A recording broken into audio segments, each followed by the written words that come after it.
los principios para ellos todavía son más todavía que para el pueblo. Porque ellos no se pueden contaminar con los únicos que se pueden contaminar es con ¿qué les dijo? Por madre, por padre, por un hijo, por un hermano o por una hermana virgen. Solamente por esas personas ellos se podían contaminar. Y no quería decir que si se contaminaban con ellos, ya podían ir a presentarse delante del Padre. No, está bien lo puedes hacer, pero te vas a tener que quedar ahí. Entonces, ¿para qué lo está preparando? ¿Para qué lo está preparando el Padre, hermano? A ver si lo podemos ver. Leyeron la... Y mire, y le está diciendo también, aparte de que si se contaminan no pueden venir ante mí. ¿Ok? Y esta otra clase de personas tampoco pueden venir delante de mí. Leyeron la parashá esta semana, ¿verdad? ¿Quiénes no podían venir delante del Padre? A ver, hermano, mencióname uno. ¿Qué clases de personas, aunque estuvieran limpias ritualmente, no podían venir delante del Padre, hermano? A ver si recuerdan. ¿Cómo qué clases de defecto, hermano? ¿Cómo cuáles, hermano? En el capítulo 21, en el verso 17, de ahí en adelante está diciendo quiénes no. Dice, ninguno de tus descendientes por sus generaciones que tenga algún defecto se acercará para ofrecer el pan de su Elohim. Porque ningún varón en el cual haya defecto se acercará. Ni ciego, ni cojo, ni mutilado o sobrado. ¿Qué será un sobrado, hermano? Vamos a ver, vamos a tenernos ahí. ¿Quién será un sobrado? ¿Cómo qué, hermano? Eso, hermano. Hay personas que le salen 6 dedos, pero esos son defectos de nacimiento. Pero ahora entonces, ¿qué es lo que a veces nosotros pensamos, hermano? Que es un castigo, ¿verdad?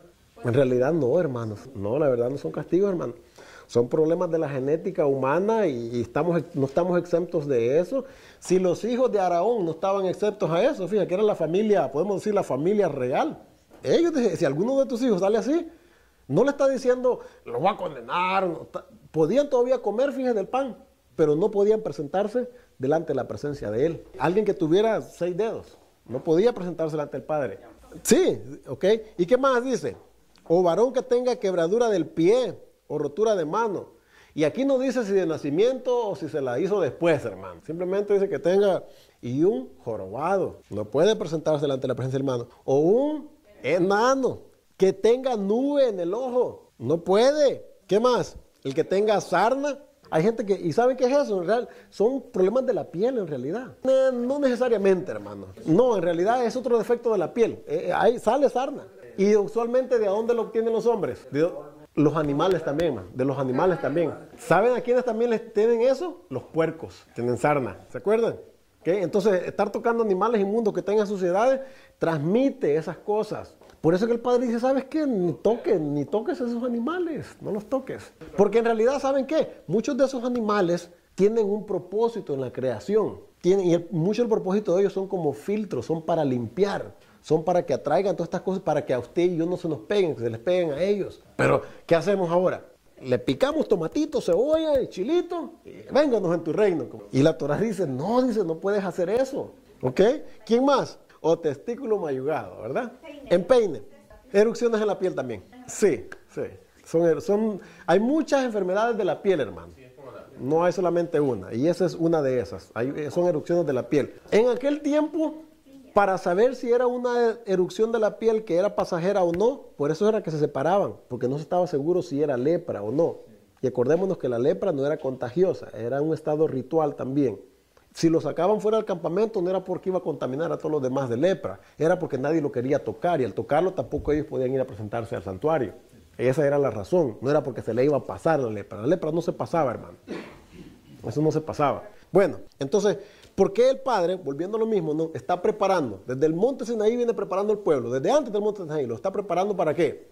Para presentarse ante su presencia. Y fíjense cómo los ha traído. Todas estas parashás, si ustedes han puesto atención, los ha venido preparando al pueblo, a los cojenes, para que puedan entrar en su presencia. ¿Cuándo iban a entrar en su presencia? ¿Cuándo? ¿En qué tiempo podía venir el pueblo ante el Padre? Tenemos la costumbre, hermanos, de empezar de atrás para adelante. Sí, ¿saben? Sí, así, porque en el pasado, puro Nuevo Testamento, puro Mateo y puro Juan. Y por eso le damos interpretaciones erróneas, porque desconocíamos Génesis, desconocíamos Éxodo, desconocíamos Levítico, Deuteronomio. Que en realidad el Código Real está hablando de esas cosas. Cuando nosotros entendemos bien la Torá, ya no malinterpretamos lo que está diciendo el Nuevo Testamento. No lo malinterpretamos, entendemos de qué está hablando Yeshua, entendemos de qué están hablando los discípulos. Pero como que así tenemos la mente, ¿no? Trabajar de atrás para adelante. Pero si pensamos, ¿quién mira una película en la parte 2 primero y por último la parte 1? Hay películas, ¿no? Que tienen tape 1 y tape 2, pero nadie la empieza a ver de atrás para adelante, ¿verdad? Y entonces, ¿qué estamos tratando de hacer ahora? Mirar la película desde el principio, para entender el final. Entonces, ¿por qué está preparando el Padre al pueblo y los cojenes? Porque se van a presentar delante de Él. ¿Y cuándo se presentan delante de Él? En las fiestas. ¿Y con cuál empiezan las fiestas? No, la verdad no empiezan ahí. ¿Con cuál empiezan? Con el Shabbat, es la primera fiesta, hermano. Estas son, mire, Levítico 23, esta es la parasha de esta semana. 23:1. Habló Hashem a Moshe diciendo, habla a los hijos de Israel y diles, las fiestas solemnes de Israel, las cuales proclamaréis como santas convocaciones, serán estas. Nadie me corrigió, hermanos. Nadie me corrigió, man. Entonces, si se fijan de que no leemos, de que no prestamos atención, dije, habla a los hijos de Israel y diles, las fiestas solemnes de Israel, las cuales proclaman. Ahora ya los desperté, ¿verdad? ¿De quién son las fiestas solemnes? ¿De quién dice ahí que son? Bendito sea su nombre, bendito sea su reino, del Padre Eterno. De Él dice que son esas fiestas, no son de Israel. Se las dio a ellos para que las practicaran.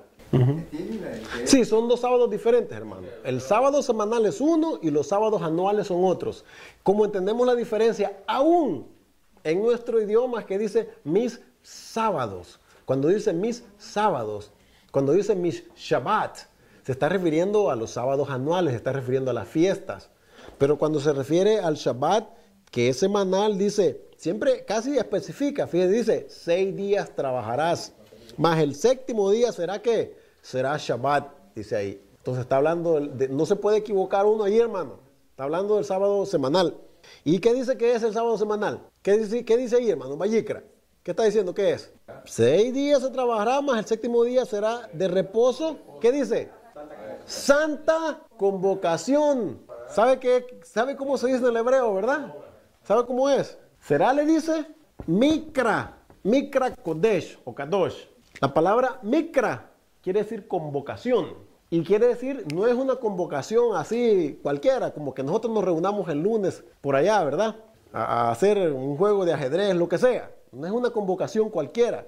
Esa es una convocación solemne. Es una convocación especial para el Padre. Mikra Kodesh. En el hebreo así dice, hermano. Mikra Kodesh.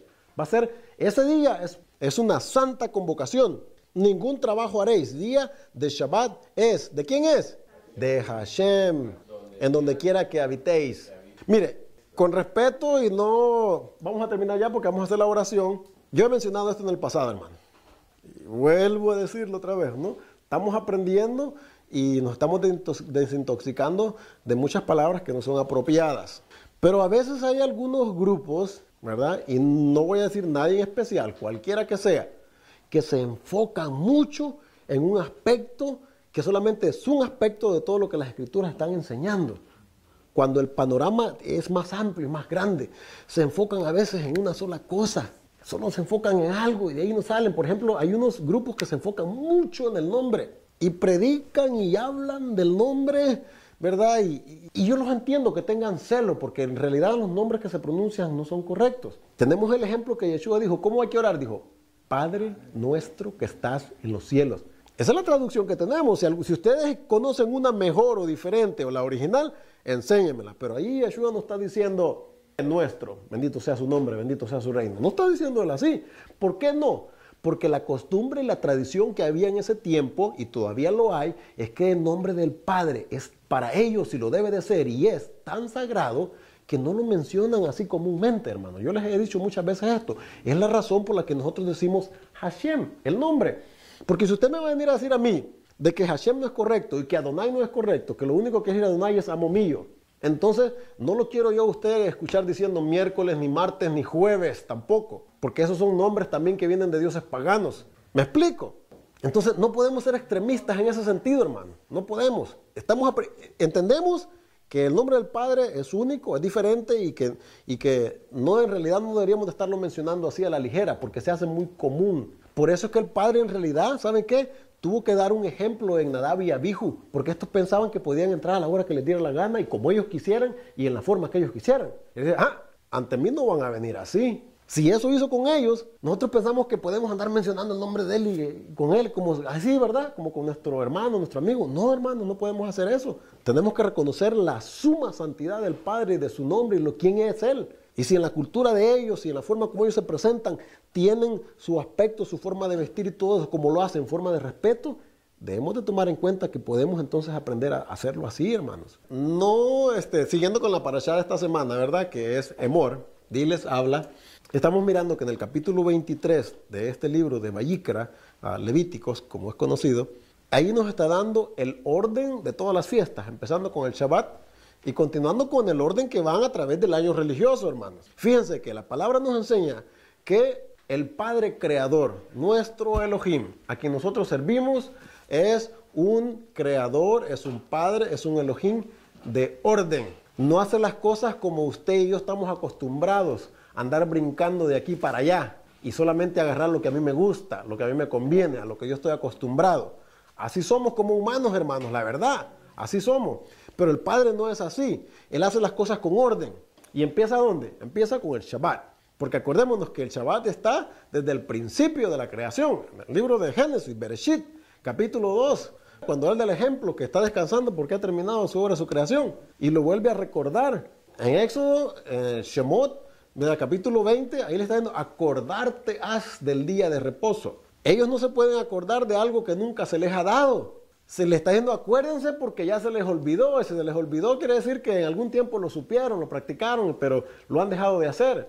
Pero empieza por ahí. ¿Por qué? Porque cuando ustedes estuvieron en Egipto, porque como no eran dueños de sus acciones, de ustedes mismos, eran esclavos, no tenían la libertad para guardarlo como tiene que ser. Pero ahora, en el monte Sinaí viene y les da los primeros 10 y le dice, acordarte has del día de Shabbat para santificarlo. O sea, para hacerlo diferente de los demás días de la semana. Ok, apartado. Pero ahora, ¿cómo comienzan las fiestas? Levíticos 23, vamos para allá.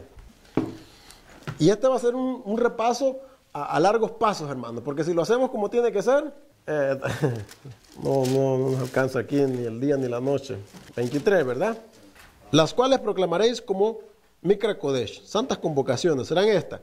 Y empieza, 6 días se trabajará, más el 7º día será de reposo. Santa convocación, ningún trabajo, y ya sabemos nosotros que ahí lo está diciendo, ya se los había dado ya en Éxodo, con todos los detalles, cómo iba el 4º mandamiento. Así que ahorita aquí no le da mucho, solamente le dice, hey, acordarte que es el mismo que les dije allá, 6 días hay de trabajar, y es el mismo. Pero luego de ese que sigue, estas son las fiestas solemnes de Hashem, las convocaciones santas, a las cuales convocaréis, ¿dónde dice, hermano? ¿En qué? En sus tiempos, en sus sazones, no cuando usted y yo se me ocurre, no, sino cuando Él las estableció. Ahora, ¿de dónde empezamos el patrón para seguir? Porque tenemos que empezar con un principio, hermano. Tenemos que empezar con 1, no vamos a empezar con 3 ni con 7. ¿Y cuál es el primer mes? ¿De dónde yo obtengo eso? De la Pascua. En Shemot, en el libro de Éxodo, capítulo 12, dice, este será el primero de los meses. ¿Qué es cuál mes? El primero. Me están hablando en babilonio, ¿eh? El mes de Abib. Entonces quiere decir que tiene que haber un segundo, tiene que haber un tercero, un cuarto. ¿Estoy bien o estoy mal? No, si estoy mal, díganme. Un 11 y un 12. No sé si lo puedo escribir todos aquí, pero bueno. En el mes de Abib, a los 15 días del mes. En el mes primero, a los 14 del mes, entre las 2 tardes, Pascua es de Hashem. ¿A dónde dice? Y a los 15 días de este mes, ¿es la fiesta de qué? De los panes sin levadura, que en realidad es la misma Pesach, hermano, es la misma. El 14 es porque, ¿qué? Porque antes de la puesta del sol, tenían que prepararse porque venía el día de la fiesta. La preparación era para prepararse para la fiesta. La fiesta era en el 15, hermano, no en el 14. 15 de Abib es los panes sin levadura, que es lo mismo que Pesach, hermano. Acuérdense, lo vimos la otra vez, que se le conoce con diferentes nombres, ¿verdad? No sé si lo apuntaron en sus notas. ¿Con qué nombre se le conoce? Desde Pesach, que es el 15, hasta Shavuot, que son 50 días. Todo esto se le conocía como Pesach, hermano. Era la fiesta de... Lo que pasa que son diferentes tiempos, hermano. ¿Son cuántos? Podemos decirlo, pero desde aquí hasta allá, porque acuérdese, ¿qué se está celebrando el siguiente día del mes de reposo, del Shabbat? ¿Ok? ¿Qué es qué, hermano? Los primeros frutos. que se conoce la gavilla en hebreo, el bikurim. Eran los primeros frutos. Pero cuando yo llego a Shavuot es el número 50 del Omer, o digamos 49 del Omer. ¿Y el Omer qué es? Es gavilla todavía, son los primeros frutos. ¿Empezó desde dónde? ¿Qué es Abib? ¿Verdad? Pero empezó de aquí. Empezó del 15 de Abib, Nisan, y termina ¿en qué mes? Mire, el segundo mes, en el segundo mes, ya estamos en el segundo mes, es Iyar. En este mes, lo único que hay es la cuenta del Omer. No hay ninguna fiesta ahí. El tercer mes, ¿cuál es? Es el de Sivan. Aquí, en este mes, cae en el día 6. Va a caer ahora Shavuot. En el 6 de Sivan va a caer Shavuot. El cuarto mes es el de Tamuz. Y aunque este era el nombre de un dios pagano también, hermano. Pero ¿sabe por qué le dieron este nombre a este mes? Sí, Tamuz, pero también el nombre de un dios pagano. ¿Saben por qué le dieron este nombre? Porque muchas cosas negativas pasaron en esta época, en esta temporada. Y para recordarles a ellos, le dieron este nombre a ese mes, el mes de Tamuz. Luego viene en el quinto, no es igual que Abib, hermano, pero se parece, se los he dicho antes. Es el mes de Ab, es el quinto mes. El sexto, el de Tishri, no se puede equivocar. Miren, hermanos, si nos aprendiéramos por lo menos el orden de estos 7 meses, ya es ganancia, hermanos. Porque desde el primero hasta el séptimo de este mes están ahí las fiestas. Ahí están las fiestas. Y nosotros nos interesa conocer qué es lo que hay en las fiestas, qué es lo que porque miren, yo he dicho esto, hermano, y no soy el único. Ustedes lo pueden leer en la literatura de los rabinos y de algunos rabinos mesiánicos y tradicionales. Hay un propósito para las fiestas. El Padre no da cosas así ¿sabe qué? Se me ocurre darles estas fiestas ahí para que las practiquen. Sí. Ya les he dicho algo, ya les he dicho esto yo antes. El Padre no da cosas al azar, o por capricho, o porque se le ocurrió. Vamos a celebrar esto ahora. No, tiene un propósito por el cual Él dio estas fiestas a Israel. No son solamente porque quiero ver a ver si las vas a guardar. Quiero ver cómo andan caminando en ellas. El Padre no actúa de esa manera en nada de lo que hace, hermano. Todo tiene un propósito. Entonces, yo tengo que aprender, hermano, si no lo he conocido, si no lo he aprendido, ¿cuál es el propósito para que yo practique estas fiestas? Aunque yo me crea gentil, aunque me crea extranjero. Nosotros podemos ver ahí en el libro de Vayikra que está diciendo tú y tu extranjero que está dentro de tus puertas. O sea, si quiere vivir contigo, si quiere participar de tus bendiciones, de tus cosas, él también tiene que practicar esto. No está obligado. El extranjero no lo puede forzar. Si no quiere, no quiere. Si no forzaba ni siquiera a su pueblo de Israel, menos va a forzar a los gentiles. ¿Ok? Pero ahora vamos a poner los otros ahí. Díctemelos, hermanos, ya que usted los tiene ahí. ¿Cuál es el octavo? Ok, Heshvan. El noveno, Kislev. El décimo, Tebet. ¿Cómo se los ha aprendido de memoria la hermana? A ver, el 11. Shevat. Y Adar, ¿verdad? Ahí están, los 12 meses. Que nos digan a nosotros que aprendamos o que entendamos eso, a veces se nos parece como que me están diciendo, quieres que aprenda griego, ¿verdad? Y ¿sabe qué? El griego es más difícil que el hebreo. No sé, para mí, yo no sé para ustedes. ¿Saben que en realidad cómo modificaron el hebreo? Porque sabemos que el hebreo moderno no es igual que el paleohebreo. Como lo modificaron cuando fueron a Babilonia, lo hicieron de una manera bien práctica, fácil para leerlo, hermano. La verdad, sí. En realidad, el paleohebreo, no vamos a decir que sí quizás es más difícil, pero ¿sabe por qué? Porque siempre hemos estado mirando el hebreo moderno. Si desde el principio hubiéramos estado mirando el hebreo, el paleohebreo, tal vez quizás no se nos hiciera muy difícil. Pero bueno, aquí están las fiestas. En el mes de Tishri, ¿qué es lo que celebramos aquí? Estamos Pesach, Shavuot, ¿y ahora qué vamos? ¿Cuál es la otra fiesta que está en el mes de Tishri? La primera del mes. Hay 3 fiestas en este mes, hermana. De adelante para atrás, hermana. No de atrás para adelante. ¿Okay? Otra vez. Ok, ¿cómo se llama en hebreo? Rosh Hashanah. Rosh Hashanah. ¿Y en qué día del mes? Cabeza. El primero. La cabeza es lo primero. Rosh, la cabeza del mes. Hashanah. Hashanah. Año. Shana es año. Hashanah, la cabeza del año. Bueno, Tishri. El primero de Tishri, ¿qué es? Rosh Hashanah. ¿Cuál fiesta seguía después del primero? ¿En qué día? Sí, está bien, pero ¿en qué día? El 10º. El 10º. ¿Cómo sería más apropiado decirle a esa fiesta, hermana? No, en hebreo. Yom HaKippurim. HaKippurim. El día de las expiaciones. Fíjese que en español nos lo han dado como el día de la expiación, solamente uno. pero en realidad era el día de las expiaciones. ¿Cuántas cosas se expiaban ese día, hermana? Fíjate que cuando usted se aprende ese concepto, ya no se le hace difícil. ¿Cuál es la otra fiesta que venía después? A los 15 días del mes venía lo que se conoce como Sukkot, que son las cabañas. ¿Cuántas fiestas hay aquí? Pesach es una, ¿verdad? ¿Cuál viene después? Los primeros frutos, hermana. Los primeros frutos. Esa era una fiesta también. Fíjense que, no sé por qué, curiosamente, pero la forma como la Torah los pone, no tenía la misma santidad porque no era Shabbat. No era Shabbat. Pero esa no. No, esa no. ¿Cuál era la que era Shabbat? Esa era Shabbat. Dice, el primer día será Santa Convocación y el séptimo, ¿verdad? Son Santa Convocación. Pero, ¿cuál era el séptimo? Era de los panes sin levadura. Pero entre esos dos estaba la de los primeros frutos. Los primeros frutos es una fiesta, hermano. Es el después de la Pascua, el siguiente día, que viene es el 16. No porque, sí y no. No porque nosotros nos estamos enfocando siempre en Shabbat. Y el que es Shabbat es el séptimo día de los panes sin levaduras. Pero después del primer día, la Pascua, el que viene es Bikurim, los primeros frutos. Y es fiesta, cuando se mece la gavilla. Entonces está aquí, ¿verdad? Que viene siendo el 16. Era Bikurim. Ok. 1, 2, 3. Cuéntenlas, hermanos. Tienen que ser 7 fiestas. Pesach, los primeros frutos. Panes sin levadura. Shavuot. Ahí son 4, hermano. ¿Ok? 4. ¿Ok? Y ahora, Rosh Hashanah, 5. Yom HaKippurim, 6. Y Sukkot, 7. ¿Okay? Son 7 las fiestas. ¿Pero son 7 o son 8, hermano? Y ya los he explicado, hermano. No sé por qué, pero pues nos dice que las fiestas son 7, pero en realidad el día 8 también es fiesta porque es Shabbat también, que es Shemini Atzeret.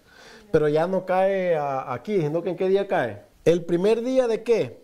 A los 15 días de este mes. Estoy leyendo Vayikra capítulo 23, verso 34. Habla a los hijos de Israel y diles, a los 15 días de este mes, séptimo será la fiesta solemne ¿de qué? De Sukkot, a Hashem por 7 días. El primer día habrá santa convocación, ningún trabajo de siervos haréis. 7 días ofreceréis ofrendas encendidas a Hashem. El octavo día, ¿ok? Que vendría siendo ¿qué, hermano? Hagan las cuentas, del 15, 7 días más. ¿Qué día cae el octavo? 15. No, porque el séptimo ya no, el séptimo todavía es parte de los Sukkot. Ya el octavo cae ¿en qué fecha? Cae 23 de Tishri, 23 de Tishri, entonces ya esa es otra fiesta. ¿Por qué? Porque dice que es día de reposo. El octavo día tendréis ¿qué? Santa convocación. Siempre que usted mire que dice Santa convocación, es un Shabbat. Siempre que miren las escrituras, Santa convocación es un Shabbat. No solamente eso, también usualmente dice, ninguna obra de siervo haréis. Siempre que diga eso, automáticamente me está diciendo es Shabbat. ¿Okay? Entonces es el día 23, ¿verdad? Mire, es bien importante que por lo menos aprendamos esta secuencia de estos 7 meses, hermano, dentro de los cuales están las fiestas. Sería bueno y lo ideal sería que nos aprendiéramos los 12, porque terminando el 12, pues empezamos con el primero. Y si usted pierde las cuentas de aquí para allá, ¿cómo va a saber cuál es el primero? La verdad, los tenemos que aprender todos. Pero en relación a las fiestas, son estos 7, son los primeros, los más importantes, por así decirlo. Ahora, lo importante, fíjese de esto, lo mencionaba hace un momento, de estas fiestas, es que no queremos caer en el error que cayó Israel, no queremos caer en el error que algunos de nuestros hermanos han caído, que piensan que los días que ellos celebran o celebrar las fiestas en que ellos piensan que es mejor, está mejor que el orden que el Padre puso. Porque mira el Padre cómo se lo dice, aquí en el verso 37, dice bien claro, dice, estas son las fiestas solemnes de Hashem, a las que convocaréis santas reuniones. Está haciendo un repaso de todas las cosas que ya les dio, ¿verdad? Para ofrecer ofrenda encendida a Hashem. O sea, se hacían sacrificios, holocaustos y ofrendas de sacrificio y libaciones. Cada cosa, ¿en qué dice ahí? En su tiempo, hermano. No podía ser en otro tiempo. Yo no puedo celebrar Pascua en el mes de Elul. No puedo celebrar la Pascua como tristemente algunos otros la celebran, ¿verdad? ¿Saben qué? ¿Se recuerdan qué es lo que he dicho yo en respecto a eso, hermano?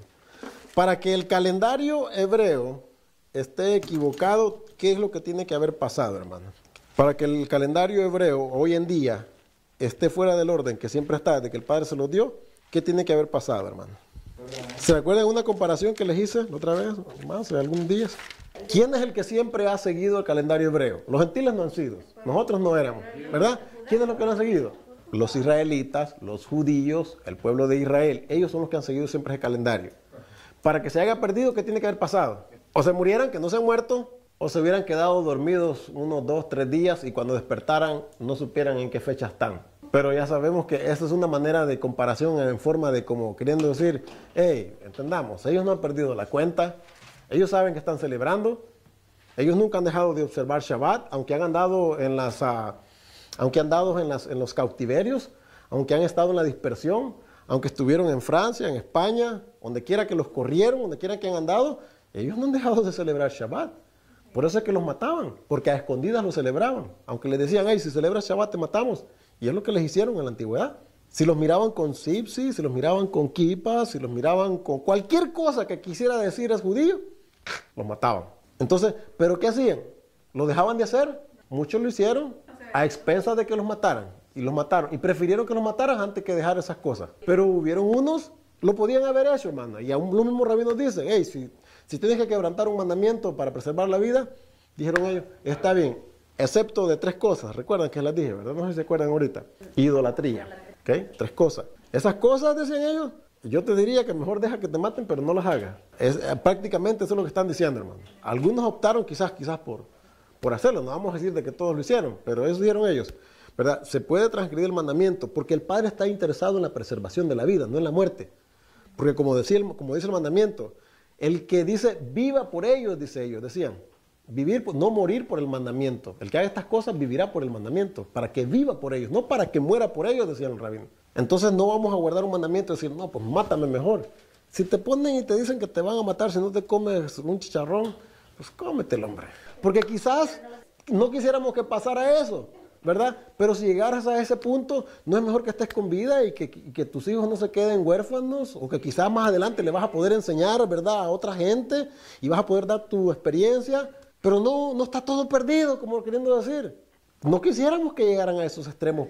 Hay muchas historias judías de cosas que les han sucedido a ellos, varón. Sí, los mataron, muchos murieron, algunos se dieron, algunos no se dieron.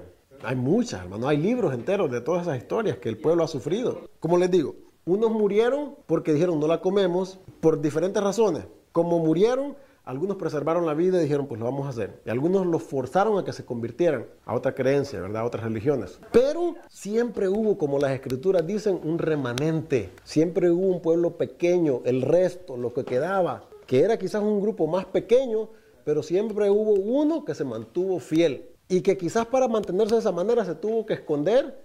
Y como se le conocía en la historia, se metieron en catacumbas, dice. Lo guardaban y las practicaban en secreto. Hacían cuevas, hermano, y ahí estaban celebrando Shabbat. ¿Pueden ustedes imaginarse el deseo de querer seguir obedeciendo al Padre? Sí, tenemos el ejemplo de Elías. No, dice 7,000 quedan, que todavía no han doblado sus rodillas a Baal.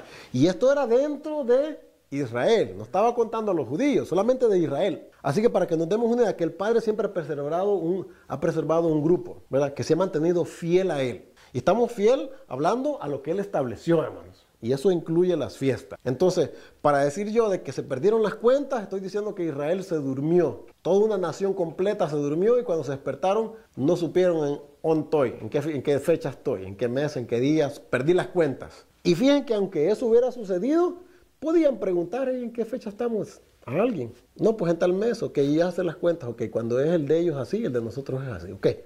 No puede haber pasado tal cosa en la historia, hermano. Las cosas que yo sé que algunos de nosotros hemos leído, hemos escuchado la historia, es que hubo un tiempo en el cual los meses se alteraron. Creo que es octubre del año, no recuerdo bien el año, del día 14 de octubre de un año, se brincó al día 30 de octubre. ¿Y se hizo por qué razón? Para ajustar el calendario. ¿Por qué había necesidad de ajustarlo? Porque el sol, la vuelta de la Tierra alrededor del sol, 365 días, no es un tiempo perfecto, 24 horas exactas, ni 365 días exactos con 24 horas. Va cambiando, va cambiando. Y entonces, con el tiempo se va añadiendo, se va estirando, y tuvieron que ajustarlo para volver otra vez así. Por eso es que hay veces que en el calendario judío también se ha tenido que añadir otros meses. En dos ocasiones, con Josué y ¿con quién era el otro? Ezequías. Pero por lo que nosotros entendemos ahora en día, hermanos, sabemos de que el sol no se puede parar. Y sabemos que él está en el mismo lugar. Quienes damos vuelta somos nosotros, la Tierra. Pero en realidad todo el universo gira, hermanos. Parece que el sol está fijo, ¿verdad? Y parece que la Tierra va dando vueltas y la Tierra rota en su eje. ¿Okay? Pero al mismo tiempo todo este sistema, el Sol junto con sus astros y sus planetas, también van girando alrededor de la galaxia, del Milky Way. Van así, todos juntos, como un todo, alrededor de todo lo que es la Vía Láctea. Así que todo va dando vuelta a su mismo vez. Esta Vía Láctea, dentro del universo que nos encontramos, va dando vuelta también alrededor de otro superuniverso. Es un poquito más enredada, hermano, es que no lo vamos a meter ahí. Pero bueno, ¿qué es lo que decía en cuanto a la observancia de esta fiesta, hermano? Tenía que ser en su tiempo, no podía ser cuando a mí se me ocurra. Ahora, ¿qué hacemos entonces? Ahora vamos a ir a Colosenses 2:16. Voy a leer un poquito antes. Dice, desde el verso 13, Colosenses 2:13. Y a vosotros, estando muertos en pecados y en la incircuncisión de vuestra carne, os dio vida juntamente con él, perdonando todos los pecados, anulando el acta de decretos que había contra nosotros, que nos eran contraria, quitándola de en medio y clavándola en el madero, en el árbol. Pero bueno, miren, esto que está aquí, hermano, ha sido por no entender algunos detalles de lo que en realidad estaba pasando en la historia y de lo de que se conoce de las prácticas y las observancias de los paganos en ese pueblo, en ese lugar, en esa época, y a lo que Pablo se está refiriendo es algo que estaba sucediendo en el templo. Literalmente, esto está en la historia. Se había construido un muro de separación en el santuario, en el templo, afuera en el atrio, en el cual se decía, de aquí no puede pasar una persona que no sea israelita, que no sea judío. Hasta aquí llegan los gentiles. Y el que pase de aquí en adelante, lo hace so pena de muerte. Así estaba en el muro, hermano, escrito. Nosotros pensamos que esta acta de decretos es algo espiritual o es algo que está por allá escrito, en lo cual se me borra. Así lo hemos querido entender en el pasado, hermano. Pero en realidad esto es algo literal. Fíjense que, ¿cómo le hacemos, hermano? Y se parece a algo a lo que estábamos diciendo antes, ¿no? Lo que es literal, lo queremos hacer espiritual. Y lo que es espiritual, lo hacemos literal. Todo, en realidad, por eso es que estamos todos, como dicen, ¿no? Cuatrapeados, ¿verdad? Porque hemos entendido las cosas al revés. Aquí, en realidad, cuando usted analiza en la historia, no solamente en la historia, en el Talmud, usted lo puede buscar. Y ahí dice, había un muro que se había hecho para dividir, ¿verdad? Porque acuérdense, los gentiles, el problema con los gentiles que ellos tenían era que como no se podía confiar en que ellos guardaban las leyes de pureza ritual, las contaminaciones, entonces como no se confiaba en ellos, tenía que ponérseles un alto, que sabes que de aquí para allá no puedes pasar. Porque los gentiles que se convertían al judaísmo completamente, después de ciertos rituales y que les enseñaban el idioma y las oraciones y que hacían un bautismo, después de que hacían todo eso, la ley oral de ellos decía que ya no se le podía considerar como un gentil, que se le consideraba como un israelita de todas, como decimos nosotros. Que decían ellos, ni siquiera se le puede recordar que él antes había sido gentil. Sus hijos ya van a ser considerados como judíos, decía, como israelitas. Entonces, siendo que a ellos se les consideraba ya, después de que hacían la conversión, el ritual y todo eso, como israelitas, ¿tenían acceso a poder entrar adentro entonces? Claro que sí, ya podían entrar donde se hacían los sacrificios, porque un gentil, ¿saben qué? Lo más que podían hacer era aceptarle el sacrificio afuera y de ahí el sacerdote se lo llevaba adentro a ofrecerlo. Porque podían ofrecer, ¿sí? Pero solamente un israelita podía entrar hasta el altar. Entonces, ¿por qué tuvieron que hacer esa división? Porque si tú decías, no has hecho un ritual completo, si tú no te has hecho israelitas, por la circuncisión, lo circuncidaban y le enseñaban las oraciones y aprendía el hebreo y aprendía todos los rituales y la forma como se oraba. Entonces, si tú no has hecho eso, de aquí no puedes pasar. Y entonces, a eso se está refiriendo aquí Pablo a los colosenses, anulando el acta de decretos. Había escrito ahí en una cosa, que había contra nosotros, que nos era contraria, quitándolas de en medio y clavándolas en el madero. Por eso es que dice, cuando Yeshua murió para perdón de los pecados, no solamente de Israel, sino de todo el mundo y de todo aquel que lo reconociera como el ungido, como el enviado del Padre, para restaurar el pacto, ¿verdad? Entonces tenía acceso, anulando el acta de decreto, ¿verdad? Ahora, pero volvamos al 16, que es lo más importante. Dice, por tanto, nadie os juzgue en comida o en bebida. Okay, ahora, ¿a quiénes se está dirigiendo Pablo, hermano? Tenemos que tomar en cuenta eso, no perdamos de vista eso. ¿A quién se está dirigiendo él? Se está dirigiendo a los gentiles, ¿verdad? Okay. Por tanto, nadie os juzgue en comida o en bebida, en cuanto a días de fiestas, luna nueva o días de reposo. Si estos a los cuales él se está refiriendo aquí son gentiles, y los gentiles nunca habían guardado fiestas judías, hebreas, como les quiera decir usted, de Israel, entonces ¿a qué fiestas se está refiriendo estas? ¿Okay? Pero dice, por tanto nadie os juzgue en comida o en bebida, en cuanto a días de fiesta, luna nueva o días de reposo. Se está refiriendo refiriendo a los días de fiesta, a los días de reposo que está hablando Levítico 23, ¿verdad? Pero ¿por qué le está diciendo a los gentiles si ellos antes no guardaban estas cosas? ¿Por qué les dice que nadie los juzgue en cuanto a estas cosas? Mire, es bien fácil entenderlo de dos maneras diferentes. Mire, dice, por tanto nadie os juzgue en comida o en bebida. ¿Por qué los van a juzgar por algo que están guardando? No, pero es que estas son las fiestas de Levítico 23. Estas son las fiestas de Levítico, dice lunas nuevas y días de reposo. Entonces, que nadie los juzgue. Si ellos no las están guardando, ¿por qué entonces Pablo le está diciendo que nadie los juzgue en cuanto a estas cosas? Antes no las guardaban, ¿verdad? Vamos atención. Antes ellos como gentiles no las guardaban, ¿verdad? Ahora que se han convertido, entonces, ¿qué tengo que entender yo cuando le dice, entonces, que nadie los juzgue en cuanto a estas cosas? Ok, mire, dice, todo lo cual es sombra de lo que ha de venir, pero el cuerpo es de Mashiach. Y déjenme decirle que esa palabra pero, déjenme decir, pase, está bien, esa palabra pero es una añadición, hermano. Estuvimos hablando temprano, ¿no? De que en el Brit Hadashah hay algunas cosas ahí que han sido errores de traducción y algo otros han sido cosas que el que copió otra vez el libro le puso ahí porque está presentando su creencia, su doctrina, su teología. Ok, pero dice sombra. ¿Qué es lo que yo entiendo por sombra? Para que una sombra se dé, que tiene que existir. Hay algo real. Entonces hay algo real, ¿verdad? ¿Pero qué dice? ¿De lo de qué? De lo que ha de venir. Mire, en el futuro, ¿verdad? Entonces, si las fiestas a mí son como una sombra y me están enseñando algo que va a venir en el futuro, entonces tengo yo que practicarlas o aprender de ellas. Entonces, si ellas me están enseñando algo verdadero, las fiestas no es la finalidad, hermano. Son una manera de enseñarme algo, de llevarme a eso. Por eso son sombra de lo que ha en el futuro venir. Pero fíjese que cuando él escribió esto, ya Mashiach, ya el Mesías ya había muerto. Sabemos nosotros que todos estos escritos fueron después de la muerte del Mesías, ¿verdad? Entonces, ¿qué me está diciendo cuando dice son sombra de lo que ha de venir? ¿Ya llegó eso que ha de venir? No ha llegado todavía. Entonces, si ellos entonces antes no practicaban, no estaban guardando fiestas, ¿por qué les van a decir entonces de que nadie los juzgue? ¿Será entonces que ahora sí las están guardando? Y como las están guardando y ellos son gentiles, los están juzgando. ¿Y tú por qué andas guardando fiestas judías? No, antes que no las guardaban, no los juzgaban.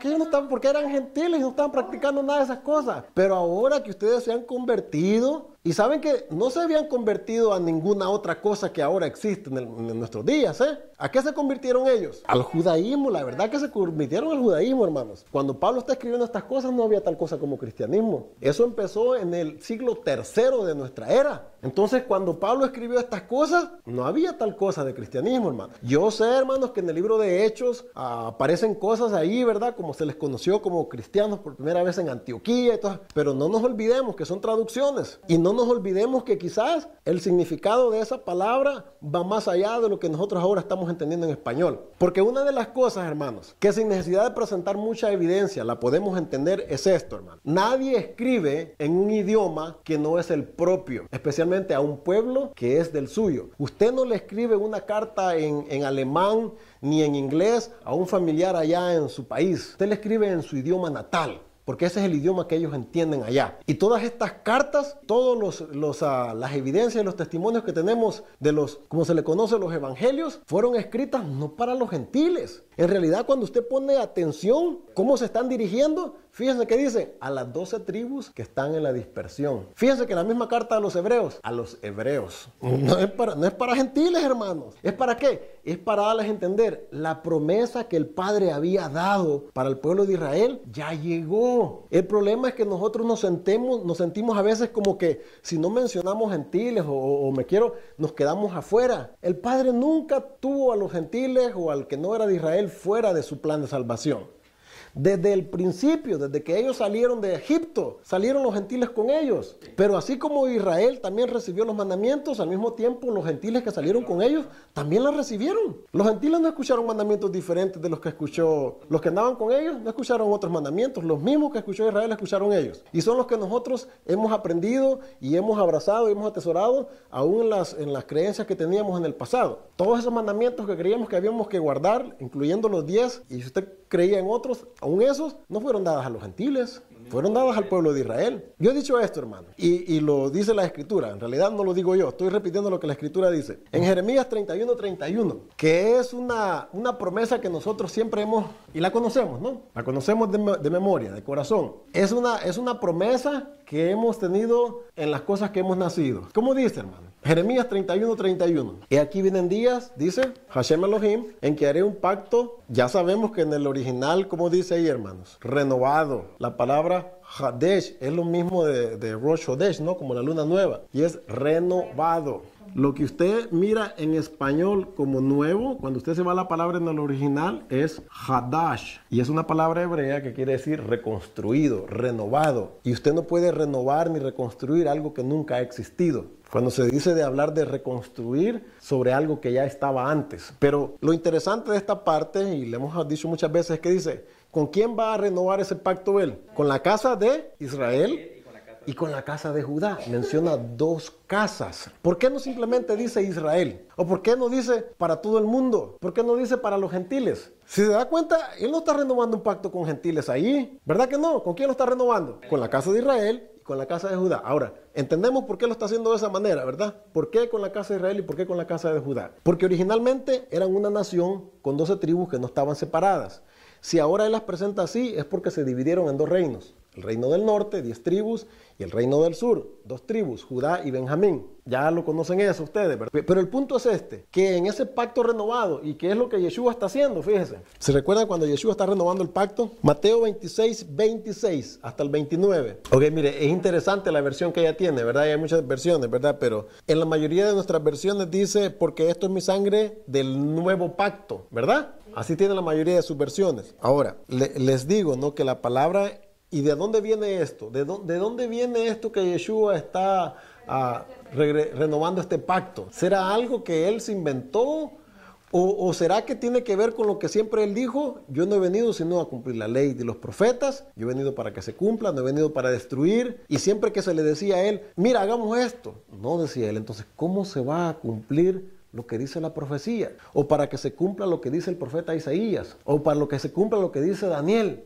Siempre que él va a hacer algo, dice, es para que se cumpla lo que los profetas ya dijeron. Él no puede estar haciendo cosas diferentes, nuevas o que nunca el Padre había anunciado de antemano. Él es una confirmación de que el Padre está cumpliendo lo que prometió a los profetas y a través de la Torá. Entonces, él aquí en Mateo 26 al 29, cuando se está mirando que dice, esta es la copa del nuevo pacto. En el original es del pacto renovado. Y el único pacto que el Padre está diciendo que va a renovar es en Jeremías. Y dice que es con la casa de Israel y con la casa de Judá. Yo lo siento mucho, pero yo no escribí eso. Ahí no dice que va a renovar pacto con los gentiles. Los gentiles nunca esperaron un pacto. Ni los edomitas, ni los ismaelitas, ni los asiáticos, ni ninguna otra nación tenía ningún pacto con el Padre. Los únicos que hicieron pacto con el Padre fue la nación de Israel en el monte Sinaí. Y junto con ellos algunos gentiles que salieron y aceptaron de que vamos a seguir lo que también es para ustedes. Siempre han estado incluidos. Lo que pasa es que nosotros nos miramos como que los gentiles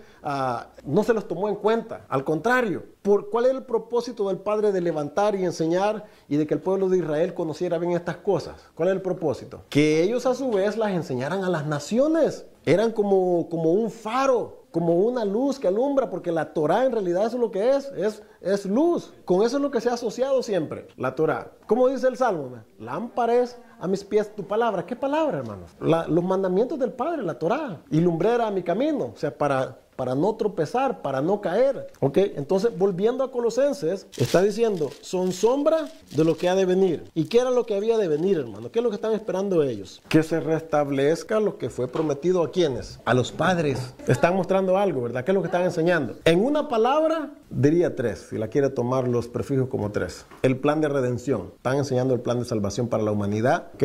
Para todos. Pero acuérdense que empieza todo con un núcleo. ¿Cómo el Padre pero ¿cómo presentaba el Padre a Israel? Lo mencionaba el hermano temprano. Ustedes van a ser cabeza y no cola. ¿Y qué es la significación de la cabeza? La que dirige la que guía, la que piensa, la que enseña. Ustedes van a ser cabeza de los montes, dice Isaías capítulo 2, ¿verdad? Entonces, ¿cuál es el propósito? Para mostrar a los demás. Entonces, ¿qué es lo que nos enseñan las fiestas, hermanos? En las creencias que teníamos antes siempre decíamos, ahí está el plan de salvación, ¿sí o no? Y está correcto, ahí está el plan de salvación. Pero la salvación nosotros siempre la hemos asociado con la vida eterna, vivir para siempre. Pero ¿qué hacemos entonces, hermanos, con las profecías como de Zacarías? ¿Qué hacemos con esas? Que dice que cuando las naciones se junten en Jerusalén para atacar a Jerusalén, para atacar al pueblo, dice el Padre que los va a jalar como con un garfio y los va a traer para el monte del Megido, para la guerra de Armagedón, como mencionaba más temprano. Para acá, vente tú para acá, vente tú para acá. ¿Para qué los está trayendo a ese valle? Quiere que vengan, quieren pelear, vengan. Es lo que les está diciendo en realidad el Padre. Los está trayendo allí. ¿Ellos qué es lo que quieren hacer? Según ellos van a destruir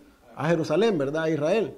No es lo que las naciones están queriendo hacer ahorita en día, todas las naciones árabes que tienen a su alrededor. Eso no ha cambiado, hermano. Porque eso desde el principio, en el Génesis 2, es la guerra que hay entre la serpiente y la descendencia de la mujer. Esa es la guerra que está desde el principio. Pero ¿quién va a vencer? ¿Qué dice? Pero tú la aplastarás en la cabeza, la serpiente. Podemos asociar entonces todo aquello que va en contra de la descendencia de lo que el Padre estableció como la mujer. Hay dos grupos ahí, hermanos, no hay tres. ¿La descendencia de quién? De la serpiente y de la mujer. Dos grupos. No hay tales cosas como un grupo medio o como pues yo soy salvo por esto y hay que ver aquellos cómo se las arreglan con su Torah y aquí vemos cómo se las arreglan con su Islam. Pero nosotros estamos aquí. No hay tal cosa. Desde el principio el Padre estableció un plan para restaurar lo que se cayó por la desobediencia. Y es a través de la fiesta, volviendo a la pregunta de la hermana, es que el Padre está mostrando cómo va a ir haciendo esas cosas a través de la historia. Fíjense, hemos aprendido, por lo que las fiestas nos enseñan, que se han cumplido 4 fiestas ya. 4. Cuando vino el ungido, cuando vino el Mesías, cuando vino Yeshua, ¿cuáles fueron las fiestas que se cumplieron, hermanos, con la venida de Él, en todo lo que Él hizo en su ministerio?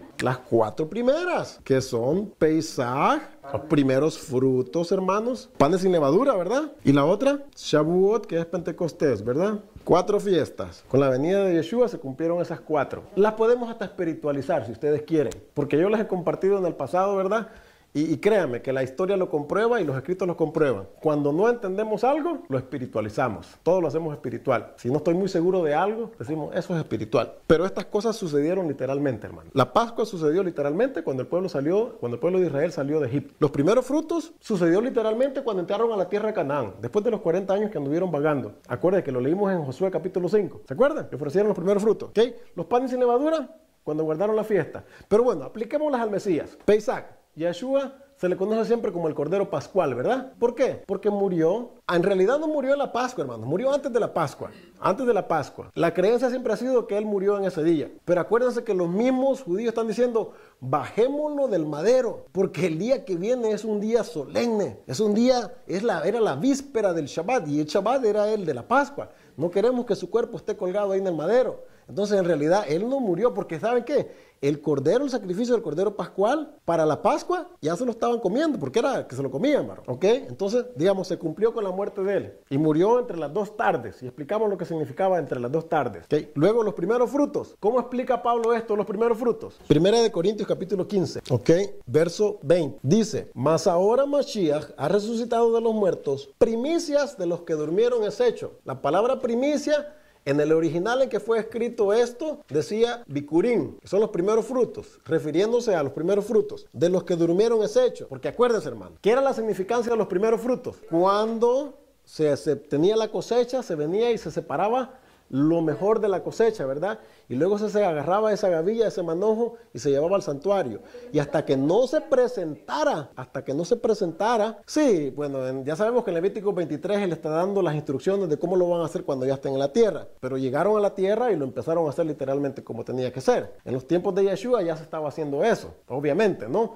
Ya habían entrado y salido de la tierra muchas veces, ya habían ido a Babilonia por 70 años. Entonces, ¿qué era la significancia de los primeros frutos? Que era lo mejor y lo primero, toda la demás cosecha. Era podemos decir, perdón hermanos, pero a veces me pasa lo de la India María, ni de aquí ni de allá, y en el inglés se dice el prime cut, la mejor porción, la mejor parte. Entonces, Yeshua está representando eso, Pablo lo está diciendo de esta manera. Mas ahora Mashiach ha resucitado a los muertos, primicias, ¿de qué? De los que durmieron, o sea, de los que murieron. Porque Cuando Él resucita, dice, ahora, así como Él resucitó entre los muertos, todos los demás también van a resucitar. Y lo que está diciendo, por cuanto la muerte entró por un hombre, también por un hombre la resurrección de los muertos. Adán, porque así como en Adán todos mueren, también en Mashiach todos serán vivificados. ¿Okay? Pero cada uno a su debido orden. Dice, Mashiach, las primicias, o sea, el primero. Luego los que son de Mashiach, ¿cuándo? Dice ahí, no, ¿cuándo es despuesito? En su venida, cuando Él venga, dice, cuando Él venga por segunda vez, ¿verdad?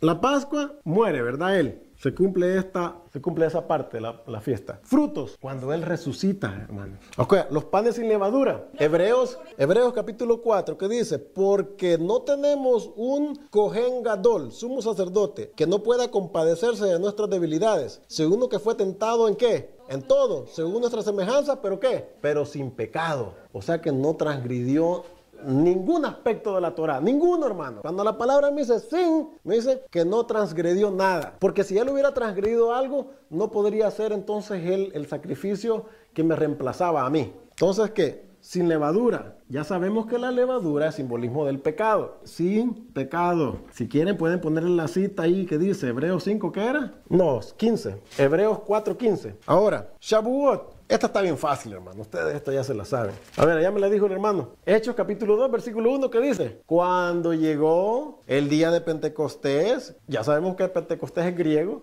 en hebreo sería cuando llegó el día de Shavuot, ¿verdad? ¿Qué pasó cuando llegó ese día? ¿Dónde se reunía el pueblo para celebrar Pentecostés, hermano? Shavuot. ¿Dónde se reunía? ¿En la casa de Pedro? ¿Dónde se reunía el pueblo para celebrar la fiesta, hermano? En el templo. La casa de Pedro no hubiera sido... El problema es que sacamos de contexto las cosas a veces nosotros, hermano. La historia no siempre sigue la secuencia y como le digo, hay veces hacemos bien y hay veces hacemos mal. Tenemos que leer con cuidado, porque ahí no está diciendo de que estaban en un cuarto. Dice, lo único que yo entiendo por las prácticas del judaísmo, que Shavuot, Pentecostés, se celebraba en el santuario, no se celebraba en las casas, hermano.